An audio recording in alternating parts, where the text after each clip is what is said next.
আমার নবীজি বলেছেন, আমি যা জানি তোমরা যদি তা জানতে তোমরা কোনোদিন হাসতে না। আল্লাহু আকবার বলেন না। আমি নবী যা জানি তা যদি তোমরা জানতে তোমরা কোনোদিন হাসতে না। তোমাদেরকে পৃথিবীর কেউ হাসাতে পারতো না। আরে তুমি কি হয়ে গেছো এমন যে তুমি হাসতেছো? তুমি কি হযরত উসমান হয়ে গেছো, যিনি আমার নবীর 2 কন্যাকে শাদী করার সুযোগ পেয়েছিলেন? যুন্নুরাইন, যাকে দেখে আমার নবী বলতেন উসমানকে আল্লাহর ফেরেশতারাও লজ্জা পায়। যার ব্যাপারে নবীজি বলেছেন, লিকুল্লি নাবিয়্যিন রাফিকুন ফিল জান্নাহ ওয়া রাফিকি ফিহা উসমান ইবনে আফফান।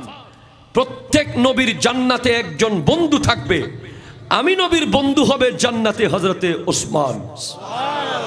যার ব্যাপারে নবীজি বলেছেন, আমি নবীর যদি 40টা মেয়ে থাকতো, 40টা, আমি একটার পর একটা উসমানকে বিয়ে দিতাম। সেই উসমানে গনি, যিনি আমার নবীর থেকে বারবার জান্নাত কিনেছেন, উনি কবরস্থান দেখলে কাঁদতেন।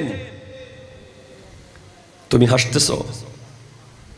তোমাকে কে বলেছে দুনিয়া এত সহজ? কে তোমাকে এত ইজি করে দিয়েছে?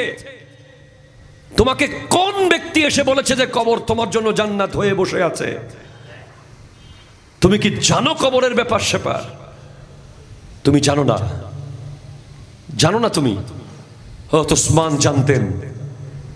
এমন জলিলুল কদর সাহাবা হওয়ার পরে, ইসলামের 3য় খলিফা হওয়ার পরে, উনি কবর দেখলে কান্না করতেন। কবর দেখলে কান্না করতেন। কবর দেখলে কান্না করতেন। ওনাকে জিজ্ঞেস করা হলো, আপনি এত কবর দেখলে কেন কাঁদেন? বলে, তোমরা তো জানো না, কবর হলো আখিরাতের প্রথম মঞ্জিল। যেই মঞ্জিলে পার হতে পারলে হাসরে পার হওয়া যাবে। যেই কবরে আসান হয়ে গেলে পুলসিরাত আসান হয়ে যাবে। যেই কবর আসান হলে মিজানের পাল্লা আসান হয়ে যাবে। আপনারা অবাক হবেন ভাই, আশ্চর্য হয়ে যাবেন। একজন তাবেঈ,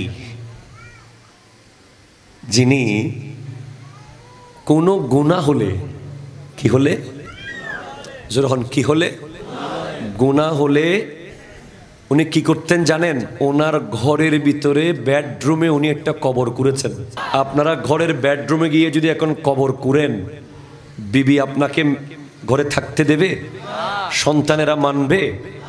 ওই তাবেঈ ঘরের বেডরুমে কবর করেছেন। সুবহানাল্লাহ পড়েন না? কেন? ওনাকে জিজ্ঞেস করা হলো, আপনি ঘরের বেডরুমে কেন কবর করলেন? উনি যখনই ওনার থেকে কোনো গুনাহ হয়ে যেত, বিন্দু পরিমাণ কোনো গুনাহ হয়ে গেলে, উনি নিজের কোরা কবরের ভিতরে ঢুকে যেতেন নিজে নিজে। ঢুকে উপরে দরজা বন্ধ করে দিয়ে কবরের ভিতরে পড়ে থাকতেন আর কান্না করতেন। কান্না করতেন আর কান্না করতেন। কান্না করতেন আর কান্না করতেন। কান্না করতে করতে যখন মনে হতো আল্লাহ বোধহয় আমাকে এবার ক্ষমা করেছে, তখন উনি কবর থেকে আবার উপরে আসতেন। আবার উনি কবরে যেতেন। গুনাহ করার সাথে সাথে উপরে আসার পর নিজেকে নিজে বলতেন, হযরতে রবি, সুবহানাল্লাহ জোরে বলেন, হযরতে রবি, বলে, রবি তুমি শেষবারের মতো কবর থেকে উঠতে পারছো? কথা বুঝিয়েন। নিজেকে নিজে বলতেন, রবি তুমি শেষবারের মতো কবর থেকে উঠতে পারছো, পরের বার কিন্তু আর কবর থেকে উঠতে পারবা না। আবার যখন কোনো গুনাহ, তো দূরের কথা, এনারা গুনাহ করতেন না, গুনার খেয়াল বা মনে যদি হতো যে আমি একটু আল্লাহর ধ্যান থেকে বোধহয় সরছি, আপনি খেলতেছেন, আপনি মজা করতেছেন, আপনি নামাজ বাদ দিয়ে ফেসবুকিং করছেন, আপনি রাস্তায় আড্ডা দিচ্ছেন, আপনি মোটরসাইকেল নিয়ে এলাকায় ত্রাস সৃষ্টি করছেন, আপনি করছেনটা কি ভাই? হযরত রবি এক সেকেন্ডের জন্য আল্লাহর ধ্যান থেকে সরলে উনি সাথে সাথে কবরে ঢুকে যেতেন। ঢুকে গিয়ে কাঁদতে কাঁদতে কাঁদতে কাঁদতে কাঁদতে চোখের পানি শুকিয়ে যেত। আবার কবর থেকে উঠে বলতেন নিজেকে নিজে, রবি এবার শেষবার, পরের বার কবরে ঢুকলে আর উঠতে পারবা না।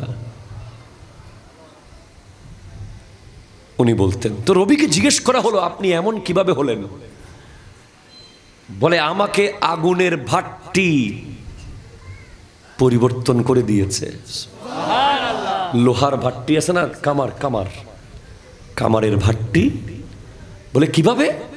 বলে কামারের দোকানে গিয়ে দেখতেছি লোহা আমার চামড়ার চেয়ে কোটি গুণ মজবুত। আগুনে দিয়েছে, জ্বলে গলে যাচ্ছে।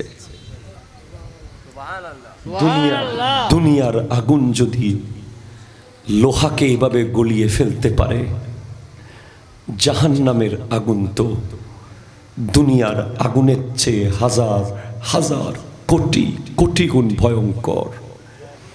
দুনিয়ার আগুন লোহা গলাইতে আধা ঘন্টা জ্বললেই লোহা গলে যায়। জাহান্নামের আগুন তো 3000 বছর ধরে জ্বলছে।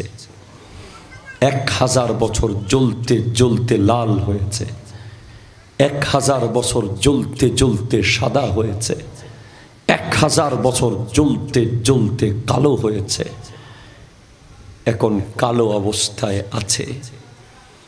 দুনিয়ার কামারের দোকানে গিয়ে আপনি একটু দেখিয়েন না, তারপর মন চাইলে হাসিয়েন, তারপর মন চাইলে সুদ খায়েন, ঘুষ খায়েন, জায়গা দখল করিয়েন, মিথ্যা বলিয়েন, গীবত করিয়েন, নামাজ ছেড়ে দিয়েন। আগে একটু কামারের দোকানে গিয়ে 5 মিনিট দেখবেন, যেই লোহাকে বাড়ি দিয়ে আপনি বাঁকা করতে পারবেন না, টান দিয়ে ছিটতে পারবেন না, 2 ভাগ করে ভাঙতে পারবেন না, অথচ আমাদের হাতে একটু টান দিলে নখ দিয়ে ছিঁড়ে যাবে আমাদের চামড়া। তো ওই লোহা যদি আধা ঘন্টার আগুনে জ্বলে পুড়ে গলে যায়, বিভিন্ন সাইজের হয়ে যায়, ওই জাহান্নামের আগুন সহ্য কিভাবে করব? এই কামারের দোকান দেখেই হযরতে রবি পরিবর্তন হয়ে গেছে, এমনভাবে চেঞ্জ হয়েছে, সারা জীবন কাটিয়েছে যেন কবরে আছে। আপনি এখন থেকে মনে করেন আপনি কবরে আছেন। আপনি পাথরঘাটায় যদি 5 বছর পর একবার আসেন, কিচ্ছু চিনবেন না। আমি 5 বছর ধরে ঢাকা যাইতেছি জুমায়, এখনো ঢাকা শহরের বহুত অলিগলি, নিজের মসজিদ যেখানে জুমা পড়াই ওই রাস্তা মাঝে মাঝে ভুল হয়ে যায় আমার। কিন্তু চিটাঙের অলিগলি যেখানে আপনি আমাকে নিয়ে ছেড়ে দেন, আমি বাসায় চলে যেতে পারবো, চিনে ফেলবো, কারণ পরিচিত। যারা চালাক, যারা সচেতন, তারা প্রতিদিন 1-2 বার কবরস্থানে যায়। হয়তো কবরের গাছগাছালি সাফ করে, কবরে ফুলের গাছ লাগায়, অথবা কবর জিয়ারত করে, অথবা কবরের পারে দাঁড়িয়ে দাঁড়িয়ে ভাবে, হায় রে আমার দাদা, হাই আমার বাবা, হাই আমার মা কিভাবে অন্ধকারের ভিতরে আছে। হ্যাঁ, আমার নবী সেটাই বলেছেন, প্রতিদিন যে ব্যক্তি 20 বার মৃত্যুর কথা স্মরণ করবে, কাল হাসরের মাঠে তাকে আল্লাহ শহীদদের সাথে রাখবে। আপনি কবরস্থানে আছেন মনে করে চলাফেরা করেন। কবরে থাকলে কি মিথ্যা বলা যায়? কবরে থাকলে কাউকে কষ্ট দেওয়া যায়? কবরে থাকলে কারো সম্পদ দখল করা যায়? কবরে থাকলে কোনো অন্যায় করা যায়? যা যা কবরে করা যায় না, তা আপনি এখানে করিয়েন না। যা যা কবরে করা যেতে পারে যদি আল্লাহ চায়, কোরআন তিলাওয়াত, নামাজ, নেক আমল, তা তা করে। ভাই শোনেন, তাহলে মুমিন কে? যে মুমিন, নেককার কে? যে মুমিন এবং মুত্তাকি। সুবহানাল্লাহ।